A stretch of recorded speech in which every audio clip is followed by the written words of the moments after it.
American energy dominance. The Trump administration bringing in more than $11 billion this year from energy production on federal and American Indian-owned land, as well as offshore areas. The administration could boost oil drilling on a remote reserve in Alaska. Joining me right now is the Interior Secretary David Bernhardt. Secretary Bernhardt, great to see you. Great to see you. Thanks for having us. Thank you so much for being here this morning. Characterize the potential for oil production out of the United States and the status of where we are today.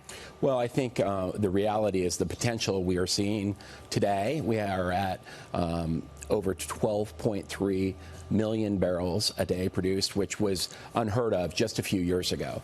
That's driven by technology and American ingenuity in many ways, and those the benefits of energy development flow to the American people. And on interior land, some of the lands we manage, actually we do develop energy. And on those lands, we have essentially doubled our energy revenue since 2016, when the president began to develop a vision that said, hey, let's responsibly and safely develop our energy resources. And we have done that by modifying our business practices, improving the permitting times, improving our review processes, and actually even increasing our safety inspections. The picture of the president with those massive, mountain of rules and pages that day when he was, cutting the red tape, always stays in my head, because I think part of this is the deregulation effort. Cutting those rules enabled the permitting process to go much faster. Isn't that right? That's right. What we've been able to do is look at things in two different ways. Once, on one side, make sure that we have common sense regulations. We want to maintain our safety, maintain our environmental compliance, but at the same time do it in a common sense way.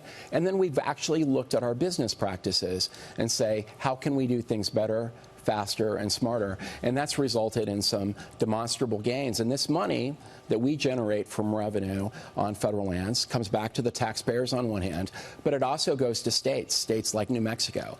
New Mexico received $1.17 billion from the Department of the Interior last year.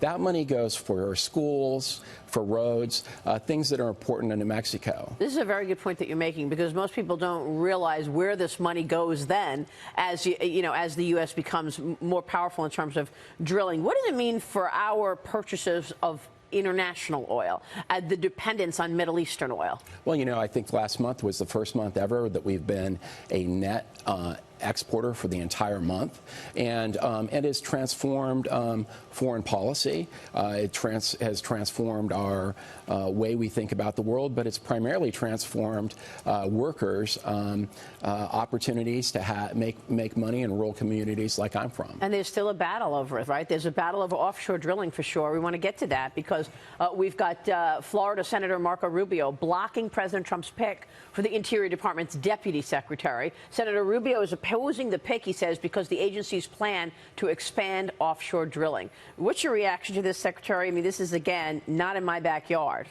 Well, we're working with Senator Rubio, and we'll work through that. Lots of folks have different ideas. For example, there's folks with this Green New Deal that want to stop all energy production on federal lands across the board. And, I say to them, call the governor of New Mexico and ask her what she thinks. And she'll tell you, she's a Democrat, she'll say, please exempt my state from your crazy Green New Deal. Well, it's also incredibly expensive. You're talking about, what, $40 trillion in terms of this Green New Deal.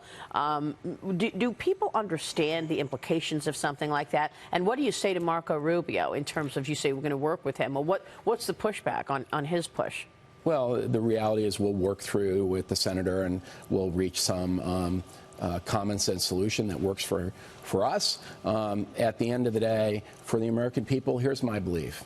I believe the president has an incredible faith in the common sense of the American people. And American people get it. American people say, hey, we can develop energy responsibly and at the same time be good stewards.